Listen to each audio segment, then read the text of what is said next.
ስፖርት የምትሰሩ ከሆነ ወይም ደግሞ ለመጀመር ካሰባችሁ ከፍተኛ ፕሮቲን ያላቸውን ምግቦች ልጠቁማችሁ። መጀመሪያ ደረጃ ያስቀመጥነው እንቁላል ነው። እንቁላል በ100 ግራም ውስጥ 13 ግራም ፕሮቲን እና 143 ካሎሪ አለው እና የተለያዩ ጡንቻን እንዲያገግም የሚረዱትን ንጥረ ነገሮች ስለያዘ በጣም አሪፍ የሚባል ምግብ ነው። ምንም ያህል ከቀን ወደ ቀን እየተወደደ ቢያስቸግረንም። ሁለተኛው ደግሞ ለውዝ ነው ወይም ደግሞ የለውዝ ቅቤ። የለውዝ ቅቤ በ100 ግራም ውስጥ 25 ግራም ፕሮቲን እና 588 ካሎሪ አለው። በተለይ ለውዝ የቅባት ምግብ ስለሆነ በልክ ለምታደርጉ ሰዎች ተመራጭ ምግብ ነው። ሶስተኛው ደግሞ ቱና ነው። ቱና በ100 ግራም ውስጥ 23 ግራም ፕሮቲን 144 ካሎሪ አለው።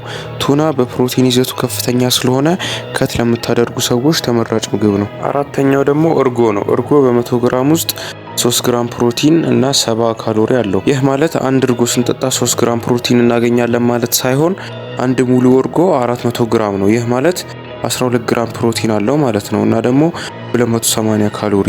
አምስተኛ ላይ ደግሞ ያስቀመጥነው ባቄላ ነው። ባቄላ በ100 ግራም ውስጥ ከ8 እስከ 10 ግራም ፕሮቲን እና ከ120 እስከ 130 ካሎሪ አለው። ሰሞኑ ሶሻል ሚዲያ ላይ ስጋን መተካት ይችላል እየተባለ ያለ ምግብ ማለት ነው።